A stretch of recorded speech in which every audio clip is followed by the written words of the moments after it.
কারণ আক্রমণটা শুরুতেই গরিবের উপরই আছে। প্রতিদিন রেল স্টেশনে হকার উচ্ছেদের পর্ব চলছে, এরপরে ওই গ্রাম শহরের মধ্যেকার যারা আছে হকার তাদেরকে উচ্ছেদ চলবে। কলকাতাতে অলরেডি শুরু হয়ে গেছে। শুরু হয়েছিল ওই তপসিয়াতে, যারা একেবারেই নিম্ন মধ্যবিত্ত, ওই কলকাতার বিভিন্ন দোকানে কাজ করে, শপিং মলে কাজ করে, মাসে শেষে 8,000 10,000 টাকা করে মাইনে পায়, সেখান থেকে কিছু জমিয়ে হয়তো একটা ছোট্ট বাড়ি বানিয়েছে, তার বাড়িটা ভাঙা দিয়ে শুরু হয়েছিল। আর এখন হকারদের উপরে আক্রমণ চলছে। এইবার যদি একটু পেছনে চলে যাই, যে বিষয় নিয়ে আমরা আলোচনায় আজকে এসেছি, এসআইআর পর্ব, যদি একটু পেছনে চলে যাই, যখন নির্বাচন ঘোষণা হয়েছে, নির্বাচন কমিশনার তারা ঘোষণা করলেন যে স্পেশাল রিভিশন তারা করবে, এবং স্পেশাল রিভিশন যখন শুরু হলো তখন সবাইয়ের কাছে একটা ফর্ম ধরিয়ে দেওয়া হলো, আপনার কাছে কি কি আছে আপনি এবার আমাদেরকে জানান। তখনই আমি বলেছিলাম যে আমরা যে দেশে বাস করি সে দেশে যে আইন আছে, সেই আইনে সেলফ ইনক্রিমিনেশন বলে একটা কথা আমরা আলোচনা করি আইনজীবীরা। তার মূল অর্থ হচ্ছে যে আমি যদি অপরাধীও হই তাহলে আমি বাধ্য নই আমার অপরাধ কবুল করতে। তার মানে হচ্ছে যে আমি নিজেকে অপরাধী ঘোষণা করব না। তাহলে আপনি আমার কাছ থেকে তথ্য নিয়ে আপনি আমাকেই কাঠগড়ায় ফেলবেন, এটা হবে না, করা যায় না। তাহলে যখন আমার কাছে তথ্য নিলেন সেই পর্বেই ভুল ছিল। আপনি আমাকে জোর করে আমার কাছে তথ্য নিলেন, গেল একটা পর্বে এসে প্রায় 58 লক্ষের মতো মানুষ, আজকে গণশক্তিতে আমি একটা লেখার মধ্যে লিখেছি, তারা ডিলিটেড বা স্থান পরিবর্তন হয়েছে তার জন্য বাতিল হয়েছে বলে ঘোষণা করল। সেই পর্বতেও পুরোটা ঠিক এমনটা নয়, সেখানেও এমন কিছু লোকের নাম বাদ গেছে যাদের কাছে সমস্ত নথি আছে, যারা এইখানকার নাগরিক, তারা একটা জায়গারই বাসিন্দা, তারা মারা যাননি, তারা স্থানান্তরিত হননি, তবু বাতিল হয়েছে। আমরা কেউ মুখ খুলিনি, ওই কিছু লোকের নাম বাদ গেছে জানি আমরা পাড়ায়, অল্প কিছু মুখ খুলিনি আমরা। এরপরে চলে এলো লজিক্যাল ডিসক্রিপেন্সির অংশ। ইলেকশন কমিশন নোটিশ দিয়ে জানালো আপনার বাবার 6টা বাচ্চা আছে, আমাদের সন্দেহ হচ্ছে। আপনার বাচ্চার সঙ্গে বাবা মায়ের বয়সের পার্থক্যটা খুব কম মনে হচ্ছে, সন্দেহ হচ্ছে। আমরা কেউ প্রশ্নই করলাম না যে আমার বাবা যে 6টা বাচ্চা আছে আপনি জানলেন কি করে, কেউ প্রশ্ন করেনি। প্রশ্ন করার অধিকার সংবিধান আমাকে দিয়েছিল, করিনি আমরা। তাহলে এই পর্বে যখন চলছে তখন দেখা গেল প্রচুর বৈধ ভোটারের নাম বাদ যেতে শুরু করেছে। সুপ্রিম কোর্টে মামলা হলো, সুপ্রিম কোর্টে আমরা দেখাতে পারলাম দেখুন যার কাছে সব ডকুমেন্টস আছে, সব ডকুমেন্টস মানে আমি বলছি সব ডকুমেন্টস যাই নির্বাচন কমিশন বলেছে।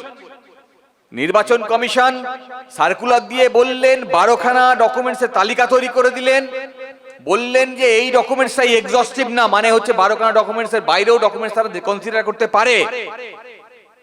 আমি বললাম 12টা তালিকা যারা করেছেন সেই ডকুমেন্টস আমার কাছে আছে, তারপরও তার নাম বাদ যাচ্ছে। সুপ্রিম কোর্ট বলল হ্যাঁ ভুল হচ্ছে। তাহলে এই বিচার তোমরা সঠিকভাবে করছো না নির্বাচন কমিশন, আমি তোমাদের উপর ভরসা রাখছি না, আমরা জুডিশিয়াল অফিসার অ্যাপয়েন্ট করে দিচ্ছি। তাহলে এত লোকের বিচার কি করে হবে? প্রয়োজনে বাইরের রাজ্য থেকে জুডিশিয়াল অফিসার আনতে হবে। তাহলে জুডিশিয়াল অফিসাররা এলেন, যারা উড়িষ্যা থেকে এলেন তারা তো বাংলা পড়তেই পারেন না। তাহলে যদি ধরে নিই যে সব সঠিকভাবে হচ্ছে, যিনি বাংলা জানেন না তিনি আপনার নথি কনসিডার করতে পারবেন না, বাতিল হলো। আমি এখানে খুব গুরুত্বপূর্ণ কথা একটা আছে, আমি নির্বাচনে আগে বলেছিলাম, এসআইআর পর্বে বলেছিলাম যে তথ্য যে নথি আপনি দিচ্ছেন, যে অফিসারদের কাছে দিচ্ছেন, তারা আমার রাজ্যে ডিএম, বিডিও, এসডিও, বিএলআরও, একেবারে নিচু স্তরে বিএলও পর্যন্ত, তাহলে তাদের কাছে যে নথি দিচ্ছেন সেই নথি সংরক্ষিত হচ্ছে তো, পৌঁছাচ্ছে তো অফিসারদের কাছে? আমাদের কাছে খবর আছে না, যাচ্ছে না। জাস্টিস শিভাঙ্কারাম যখন ট্রাইব্যুনালে বসে বিচার করছেন তখন বাতিল করার সময় বলছেন কোনো রেকর্ড নেই, অর্ডারে লিখছেন কোনো রেকর্ড নেই। তাহলে আপনার নাম নির্বাচন কমিশনের তালিকায় ছিল, এতদিন ধরে ভোট দিয়ে এসছেন, কারোর বছর 60 বছর, কারোর বছর 80 বছর, তাহলে এই ভোট দেওয়ার পরে আজকে আপনার নাম বাতিল হচ্ছে। তাহলে এতদিন ধরে যারা ভোট দিচ্ছিলেন, যারা নতুন ভোটার তাদের কাছে বাদ দিচ্ছি আমি, যারা এতদিন ধরে ভোট দিচ্ছিলেন তাদের একটা অধিকার তৈরি হয়েছে, এবছরও তারা ভোট দেবে, তাদের প্রতিনিধি বাছাই করবে, গণতান্ত্রিক কাঠামোর মধ্যে, প্রজাতান্ত্রিক কাঠামোর মধ্যে, এটাই আমাদের উপায়। তাহলে সেই পর্বে নির্বাচন কমিশনের দায়িত্ব ছিল যাতে একটিও ভোটারের নাম বাদ না যায়। তাহলে নির্বাচন কমিশন কি করলো? একটা বড় অংশের নাম বাদ দিল। সুপ্রিম কোর্ট কি করলো? বললো ভুল করছো, আমি জুডিশিয়াল অফিসার অ্যাপয়েন্ট করছি। জুডিশিয়াল অফিসার অ্যাপয়েন্ট করলে তার বিরুদ্ধে বিচার করলে অ্যাপিল করবো কোথায়? আচ্ছা ঠিক আছে, হাইকোর্টে জাজ নিয়োগ করে দিচ্ছি, ট্রাইব্যুনাল করে দিচ্ছি। আমি এইখানেই প্রশ্ন তুলছি। আমি বলছি যে সুপ্রিম কোর্টে বা কোনো বিচারালয়ে, সেটা হাইকোর্টের মুন্সিপ কোর্ট হতে পারে বা ম্যাজিস্ট্রেট কোর্ট হতে পারে, আমরা যাই কখন? যখন দেখি কোনো আইন লঙ্ঘিত হচ্ছে, আইন ভঙ্গ হচ্ছে। তাহলে আইন যদি ভুল করে, আইন যদি না মানে, যদি বেআইনি কোনো কাজ হয়, তাহলে জুডিশিয়ারির কাজ হচ্ছে ওই চেক অ্যান্ড ব্যালেন্সের মধ্যে দিয়ে আইনের রাস্তায় ফেরত নিয়ে আসা।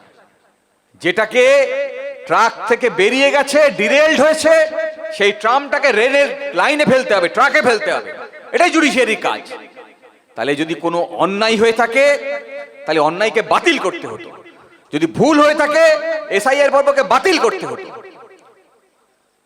এসআইআর তো করাই যায় না। আমি বিভিন্ন জায়গায় বক্তৃতাতে বলেছি যে আমরা যা জানি 1950 সালে যে আইন আছে, সেই আইনে প্রতিটি নির্বাচনে আগে, আপনারাও জানেন প্রতি বছরই হয়, নির্বাচনে আগে রিভিশন করতে হয়। তাহলে সেই রিভিশন করার কথা ছিল। যদি সেই রিভিশন করতে গিয়ে কোথাও বাড়তি ভুল হয়ে থাকে তখন কারণ দর্শন করতে হয়, কারণ রেকর্ড করতে হয়, করে তখন স্পেশাল রিভিশনে পর্ব হতে পারে যে কোনো একটা পার্টিকুলার বুথে বা কোন একটা পার্টে, কোন একটা পার্টিকুলার অ্যাসেম্বলিতে। কিন্তু সারা রাজ্য জুড়ে স্পেশাল রিভিশন করা যায় না। নির্বাচন কমিশন যা যুক্তি দেখিয়েছে, সুপ্রিম কোর্ট যেটাকে গ্রহণ করেছে, সম্মানের সঙ্গে জানাচ্ছি, সুপ্রিম কোর্টকে সম্মান জানাই, দেশের আইন বিচার ব্যবস্থাকে সম্মান জানাই, সমালোচনা করার অধিকার আমাদের আছে, সংবিধান সেই অধিকার দিয়েছে। তাই দৃঢ়তার সঙ্গে বলছি, সুপ্রিম কোর্ট যে বিচার দিয়েছে তা আইনসম্মত হয়নি। সুপ্রিম কোর্টের দায়িত্ব ছিল এই সমস্ত পর্বকে বাতিল করে মানুষের ভোটাধিকার ফেরানো, যাতে একটিও মানুষ ভোটাধিকার থেকে বঞ্চিত না হয়। আজকে যে পরিস্থিতিতে দাঁড়িয়ে আছি আমরা, যেভাবে অ্যাপিলে শুনানি হচ্ছে, উত্তর 24 পরগনা যেখানে যে জায়গায় আমরা দাঁড়িয়ে আছি, সেই জেলার ট্রাইব্যুনালের দায়িত্বে ছিলেন জাস্টিস শিভাঙ্কারাম, যিনি যে কথা বলছিলাম যে যখন বিচার করছেন তখন বলছেন যে কোনো রেকর্ডই নেই। আপনারা সবাই আদালতে যান যখন প্রয়োজন পড়ে, আমরা যখন জজ করে অ্যাপিল করি তখন মুন্সিপ কোর্ট থেকে একটা বা ম্যাজিস্ট্রেট কোর্ট থেকে একটা অর্ডার নিয়ে যায়। কোনো অর্ডার থাকলে সেই অর্ডারের বিরুদ্ধে অ্যাপিল করি। আমরা আজকের দিনে কেউ জানি না যে কেন আমার নাম বাতিল হয়েছে। এই হচ্ছে চরম বাস্তবতা। আর যদি একটু পরিসংখ্যান দেখি, যদি নিজের এলাকায় খোঁজ করি, তাহলে দেখবেন যত নাম বাতিল হয়েছে তার মধ্যে সর্বাপেক্ষা বেশি হচ্ছে মুসলিম, Matua, schedule caste, schedule tribe, যারা সমাজে পিছিয়ে পড়া অংশ, সামাজিকভাবে, অর্থনৈতিকভাবে, শিক্ষায় যারা পিছিয়ে আছে, যাদের দায়িত্ব ছিল সরকারের দায়িত্ব ছিল যে সংবিধানের যে নীতি প্রণয়নের যে গাইডলাইন আছে সেই গাইডলাইন মেনে মানুষের মধ্যে অর্থনৈতিক বৈষম্য দূর করা। আমাদের সংবিধানে আর্টিকেল 39 সে কথাই বলেছে। একটু আগে প্রতাপদা বলছিলেন যে 3% আজ কাছে সমস্ত সম্পত্তি পুঞ্জীভূত হচ্ছে, আর আমার সংবিধান বলছে যে রাষ্ট্রের নীতি এমন হবে না যাতে কনসেন্ট্রেশন অফ ওয়েলথ হয়। যারা মার্ক্সবাদী রাজনীতিতে বিশ্বাস করেন তারা ঠিক এইটাকেই তাদের ভাষায় বলে অ্যাকুমুলেশন বাই ডিসপোজিশন। তাহলে যে ফিলোসফি, যে দর্শন কার্ল মার্ক্সের কথা আমরা যা চর্চা করি, আমরা যারা মার্ক্সবাদী তারা যে চর্চা করি, আর আমাদের যে সংবিধান, তার সঙ্গে এই প্রশ্নে কোনো দ্বন্দ্ব নেই। একথা মানুষের কাছে পৌঁছায় না, পৌঁছাতে হবে। আপনাদের কাছে আমি যখন এই বার্তা নিয়ে আসছি তখন এই কথা বলার জন্য আসছি যে প্রতাপদা যে কথা বলেছেন সেই কথা আমার সংবিধান বলেছে যে রাষ্ট্রের নীতি এমন হবে যাতে কনসেন্ট্রেশন অফ ওয়েলথ না হয়, রাষ্ট্রের নীতি এমন হবে যাতে ডিস্ট্রিবিউশন অফ ওয়েলথ এমন হয় বা ব্যবহার এমন হয় সম্পদের যাতে মানুষের মধ্যে অর্থনৈতিক বৈষম্য দূর হয়। আর এই দূর করার জন্যই তো রিজার্ভেশন পলিসি করা হয়। আজকে দেখুন বিজেপি সরকার এসেই সেই রিজার্ভেশন পলিসি তুলে দেওয়ার চেষ্টা করছে। সকলে জানেন যে ওবিসির যে সংরক্ষণ ছিল তা কমিয়ে দেওয়া হয়েছে। যারা পিছিয়ে পড়া আছে তারা আরো পিছিয়ে পড়বে। তাহলে এই যখন পিছিয়ে পড়ছে, যখন এই বৈষম্য আরো বাড়ছে, মানুষের মধ্যে ক্ষোভ বাড়ছে, যখন হকারদের উচ্ছেদ হচ্ছে মানুষের মধ্যে ক্ষোভ বাড়ছে, তাহলে গরিবের অধিকার যেখানে যেখানে লঙ্ঘিত হচ্ছে, মানুষের মধ্যে যখন ক্ষোভ বাড়ছে, তখন মানুষ তার এই ক্ষোভের বহিঃপ্রকাশ ঘটায় কোথায়? ওই যখন ভোট বাক্স আসে সেখানে গিয়ে সে ভোট দিয়ে বলে যে আপনি যে নীতি প্রণয়ন করেছেন সেই নীতি আমার সংবিধানের বিরুদ্ধে, আমি আমার সংবিধানের অধিকারকে সংরক্ষিত রাখতে চাই, আমি আমার সংবিধানকে রক্ষা করার জন্য আপনার বিরুদ্ধে ভোট দিতে চাই। আর যখন আপনি চান আপনার বিরুদ্ধে, ওর বিরুদ্ধে ভোট দিতে, তখন ওরা নিশ্চিত করতে চায় আপনি যাতে ভোট দিতে না পারেন। আর তাই ভোটের আগে থেকে নির্বাচন কমিশনের সঙ্গে ষাটগাঁট বাঁধা হয়েছিল যাতে এই 35-36 লক্ষ লোকের নাম বাদ যায় যারা গরিব, যারা ওদের বিরুদ্ধে ভোট দিতে চায়। এইটা হচ্ছে ষড়যন্ত্র। আর এই ট্রাইব্যুনাল যেভাবে চলছে, আমি বলেছি বিভিন্ন জায়গায় গিয়ে একই কথা বলছি যে যেভাবে যে গতিতে শুনানি চলছে তাতে এই 38 লক্ষ অ্যাপিলের হিয়ারিং শেষ হতে প্রায় 20 বছর লেগে যাবে। তাহলে 5 বছরে যদি 3টে করে ভোট হয়, যদি পঞ্চায়েত নির্বাচন, মিউনিসিপ্যালিটি বলুন, বিধানসভা বলুন, লোকসভা বলুন, যদি হয়, তাহলে একটা নির্বাচনও আপনি ভোট দিতে পারবেন না যতদিন আপনার নাম অন্তর্ভুক্ত না হবে। তাহলে আপনার মধ্যে যা ক্ষোভ আছে সেই ক্ষোভের বহিঃপ্রকাশ করার জায়গা যেটা ছিল, যে মাধ্যম ছিল, সচেতন ভাবে তা কেড়ে নেওয়া হয়েছে। এটাই চক্রান্ত আপনার বিরুদ্ধে। লড়তে হবে এখানে। এইখানে হচ্ছে লড়াই। এখনো পর্যন্ত আপনার আর্টিকেল 19 যে অধিকার, যেটা আপনার এই রাস্তায় নেমে প্রতিবাদ করার অধিকার, আমাদের এইখানে মিটিং করার যে অধিকার, এই অধিকারটা এখনো বেঁচে আছে। আগামী দিনে থাকবে কিনা সন্দেহ আছে। ক্ষমতায় আরএসএস এর পরিচালিত বিজেপি সরকার।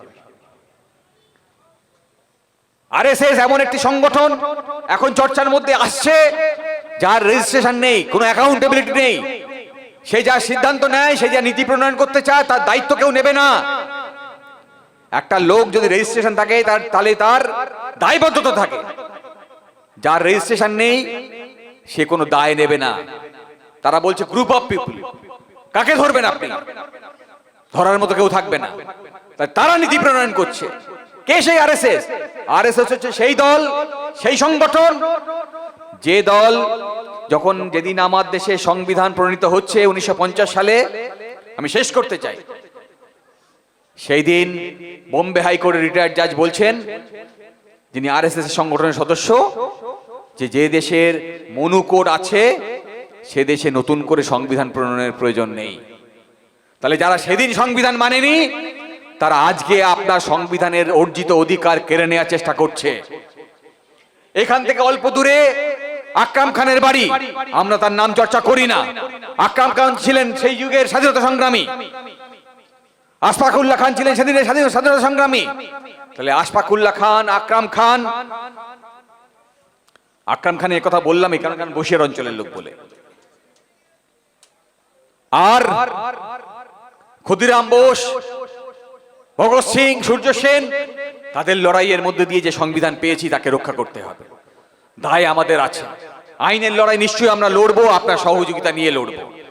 একটা চিঠি আমি আজকে পলাশদাকে দিয়েছি। এই চিঠিতে আমরা কতগুলো দাবি রাখছি।